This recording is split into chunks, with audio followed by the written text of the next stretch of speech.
Back on Inside Tennessee, John Schoonmaker, as Don pointed out, Commissioner in District 5, that was the incumbent. He won against the Democrat in that race, but that one didn't look early on like it would be as challenging as the others, and that played out on election night. All right, let's do the catch-all. And Susan, something that really caught your eye was what happened in Upper East Tennessee in the State House. Explain.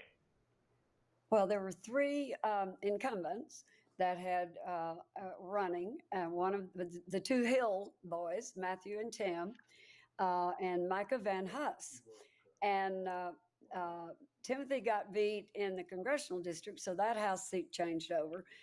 Matthew got beat in the primary in his legislative seat, and Micah Van Huss got beat in the primary in his legislative seat. Now, why that's significant is these three were suite mates and very close to Glenn Cassidy, the former Speaker of the House who had to resign. All three of these, Van Huss and the two Hills, very conservative. And it's really going to change the dynamics, the representation for Upper East in the General Assembly. I think most people will be happy they're gone, frankly, but that was a little bit of a surprise to me. So, and I will say too, the other very conservative, Andy Holt from Weakley County, didn't run for re-election, but he supported, he picked his successor, and that person lost as well. So maybe the General Assembly will be moderating just a little. Don, what stood out to you on election night that we haven't talked about? Well, speaking of your guy over there, Cassidy, I was surprised at the margin of victory he had in the Republican primary with two good Republicans running against him, given the peril and the troubles that he had over the last 18 months.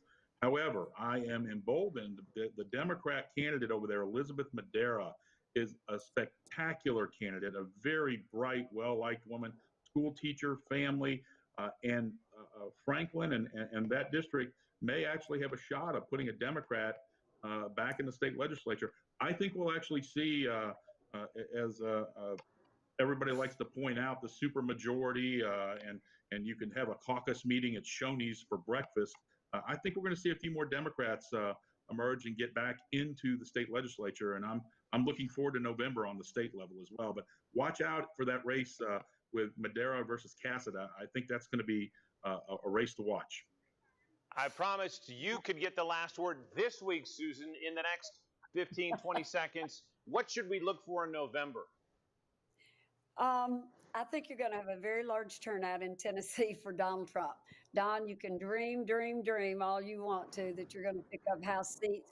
That's not going to happen with Donald Trump on the ballot in this state. Not going to happen. Susan Richardson-Williams, Don Bosch, always a pleasure. Can't wait to see you both in person, and we appreciate your analysis of the election. All the results, again, at WBIR.com if you missed them. If you missed previous Inside Tennessee's, you can find them on our website, WBIR.com, in the drop-down section of Inside Tennessee. Until next week, have a great one.